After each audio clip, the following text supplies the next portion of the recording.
Hi there, welcome to Reading Between the Lines. Our theme today is intuition, using your intuition, working with your intuition, trusting your intuition. I've been doing intuitive healing work, intuitive readings for quite a long time. And what I find is a lot of people will say to me, how do you do what you do? So I would go into some lengthy explanation about what I do. And what I realized was that what people really want to know is how could they do it? So my answer has gotten much shorter over the years, and it's basically, we all do it. We do it all the time. And the reason that I chose Reading Between the Lines for our theme today is because it's a great example. For example, you're having a conversation with someone. Think about conversations that you've had where you're saying one thing to each other, but what's happening in between what you're saying is so much more. Whether it's body language or whether you're just picking up something, maybe the person's not telling the truth, or maybe they're afraid to say how they really feel. There's a whole context going on that we don't even address. What we're talking about today is working with your intuition and coming to a point where you trust it.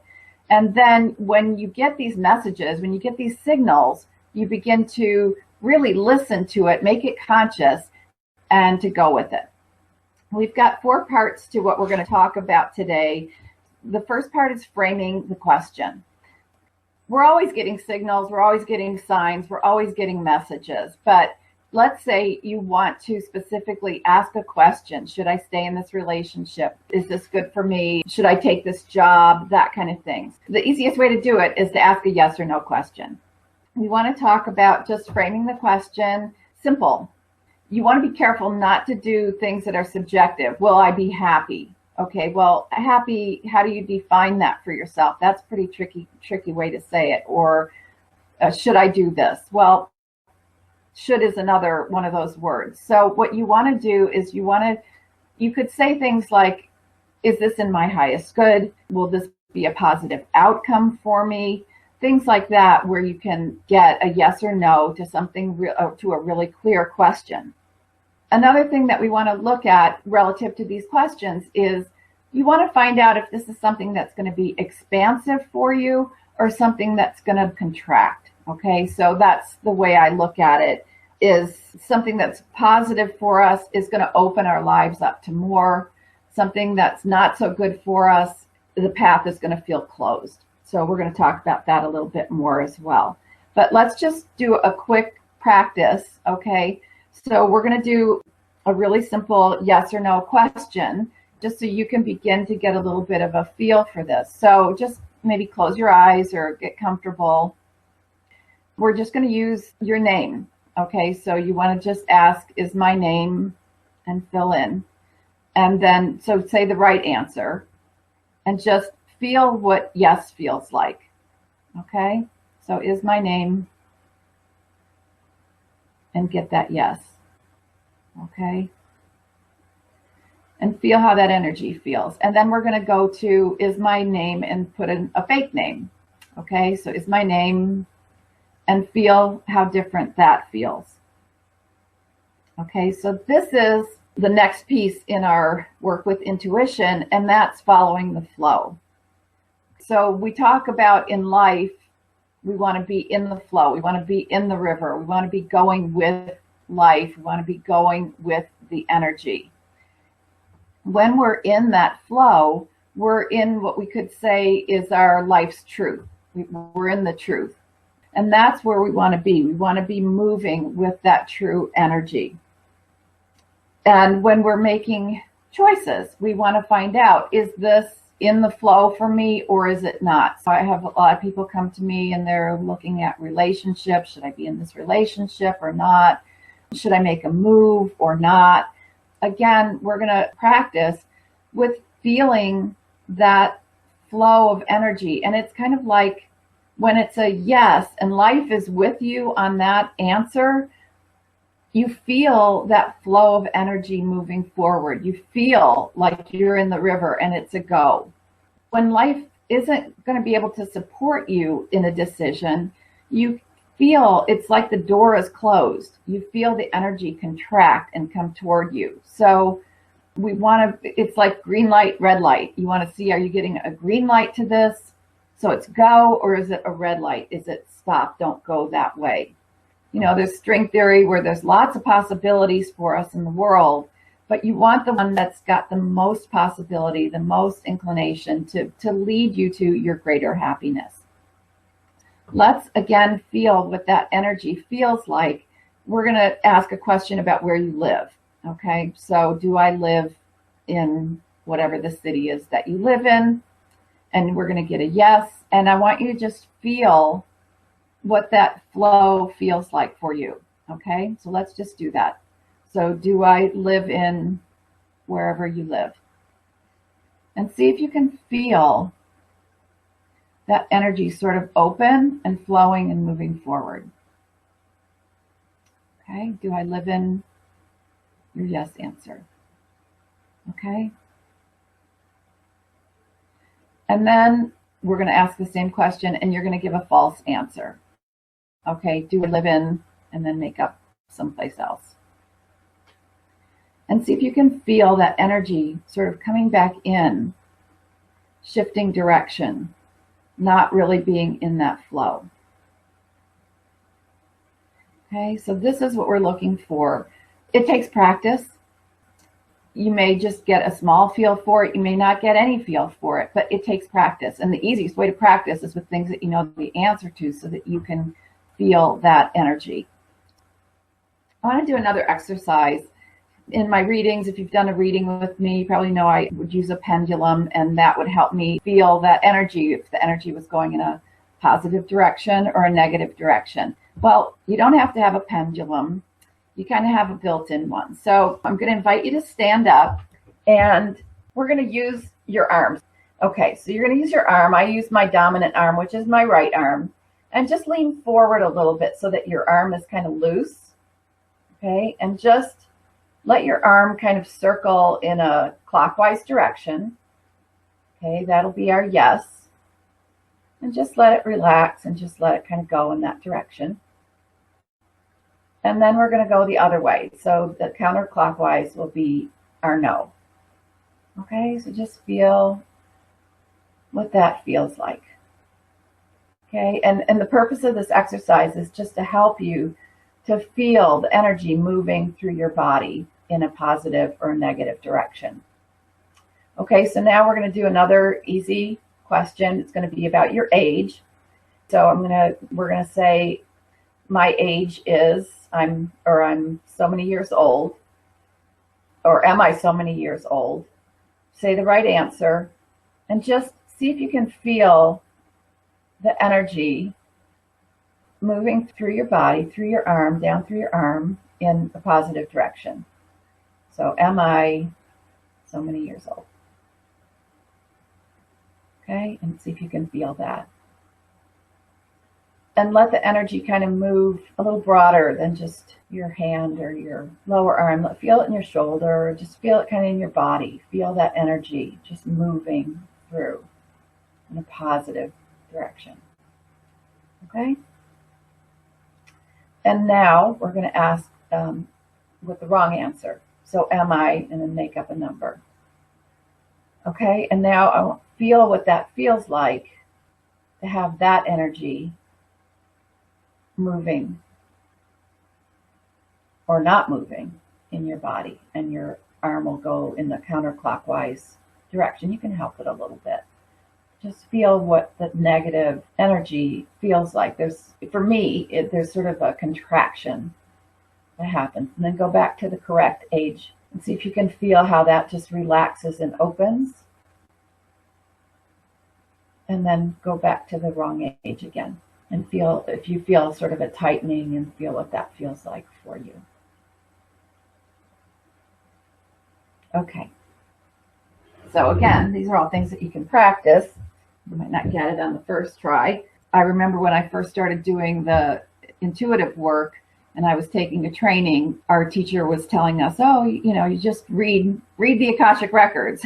And we all looked at her and said, well, that's easy for you. You can do this, but it might not be so easy for us. And her message to us was just start talking. Just start talking and trust what comes out. And that's what I did. And at that point, there was probably about 95% of me that was saying, oh my God, Are you crazy? What do you think you're doing? You don't know how to do this. This is insane. You're going to get it all wrong.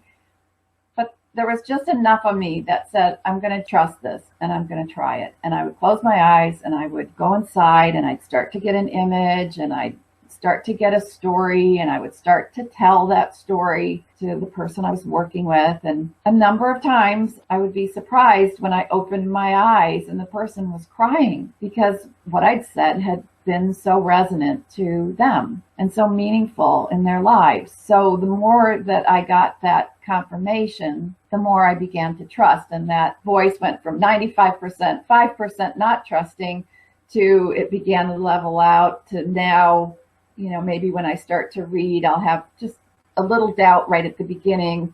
Sometimes I just did a reading yesterday and I thought, I don't know why I'm telling this story. I don't know why it's this, but I told the story and I went through it. And sure enough, when I checked in with the person, it was exactly what they needed to hear. It takes practice and it takes trust. And that leads us to our next part. And that has to do with slowing it down. Let's say we're in a conversation with someone, and I'm pretty sure that most of us have had this happen, where you know that something else is going on. It's like your voices are saying one thing, but your eyes are locking in, and there's a whole other conversation that could take place. And what does it take to drop that conversation from sort of the back of your mind and bring it into reality? So our third part to this is, I'm calling it slow it down. Sometimes when you're in these conversations, everything's going so fast that there's just pieces flying. And then, we've all done it where you leave the conversation and then you say to yourself, oh my gosh, why didn't I say this? Why didn't I ask that?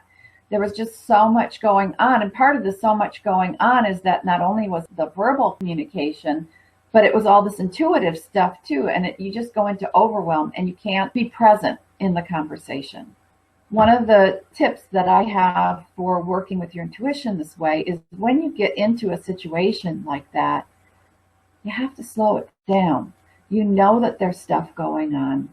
You have to just stop yourself and calm your mind, calm your heart, and just be present in the moment. I have this happen so many times when I start a session with somebody and they're telling me what's going on in their life. And it's fine. We all need to download and we need to express what's going on. But by the end of their download, communicating to me what was going on in their life, and they've now brought into the room all of the angst and the emotional turmoil. They've recreated it right there in the room. And to try and do any kind of healing work over that would be crazy. So a lot of times I'll just say, okay, great. Thanks for, sharing all of that. I might repeat back to them what I heard. But then I say, let's just take a moment. Let's just stop for a moment. Let's just take a breath and we'll just hit the pause button. And in that moment, we just let the dust settle.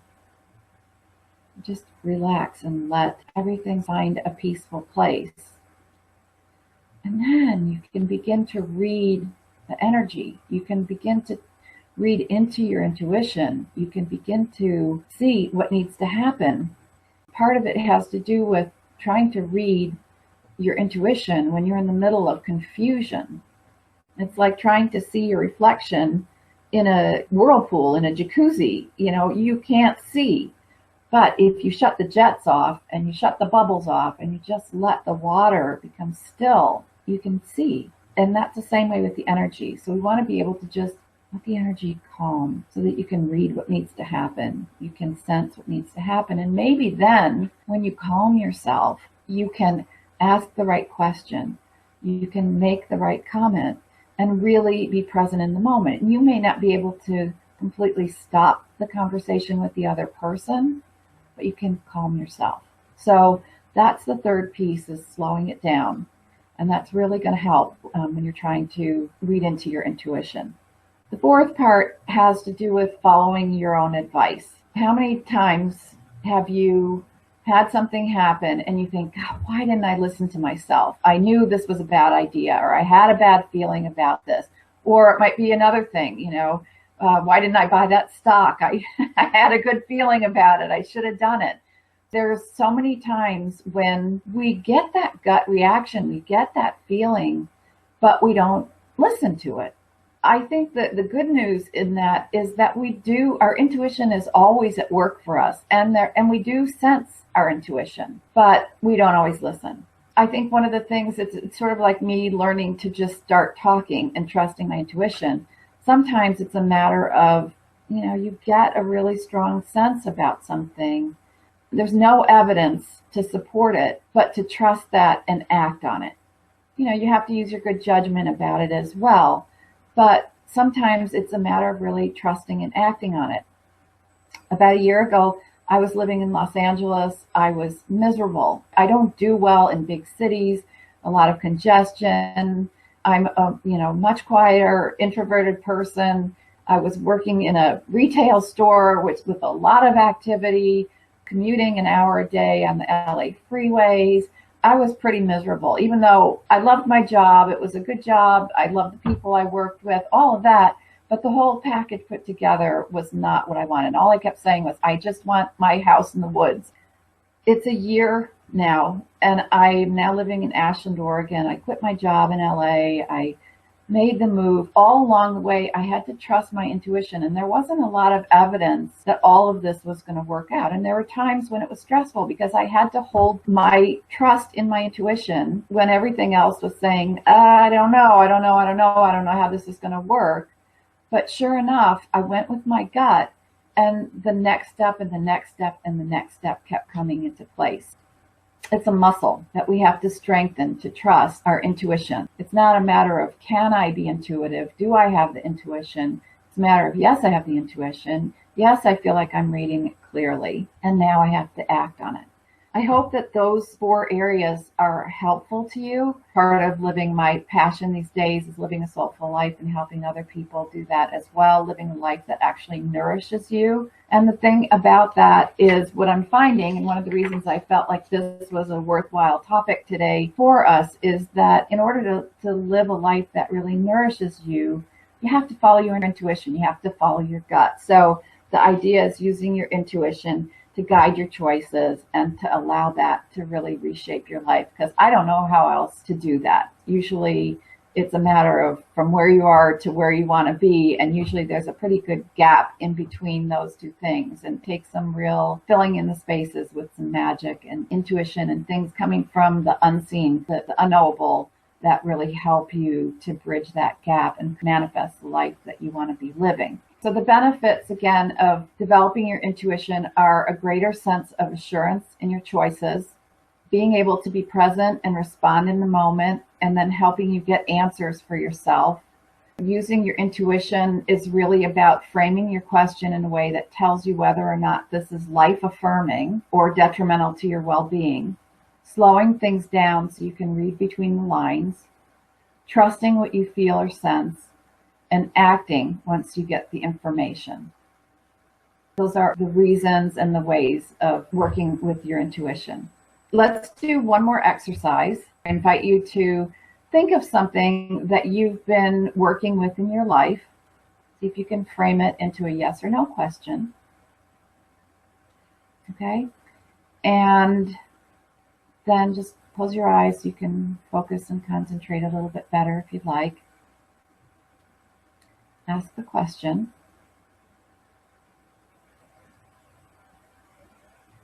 And see if you can follow that energy.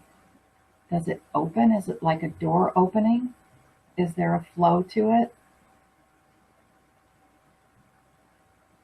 Or is it blocked? Feel into the energy. And then see how you feel about the answer. Once you feel that energy, does it feel positive for you? Sometimes we get an answer, maybe an answer that we don't want. Maybe we really want to be in that relationship, but maybe it's not the best thing for us. So you have to work with the answer to your questions as well. So I invite you to practice, work with these tools. If you would like to do more work with your intuition in a private session, you can contact me through the website. If you're interested in maybe a class on working with your intuition, you can contact me about that too, and maybe we can put something together. There's a lot more that we can do, but hopefully this gets you started. I really wish you some soulful guidance that takes you to amazing places.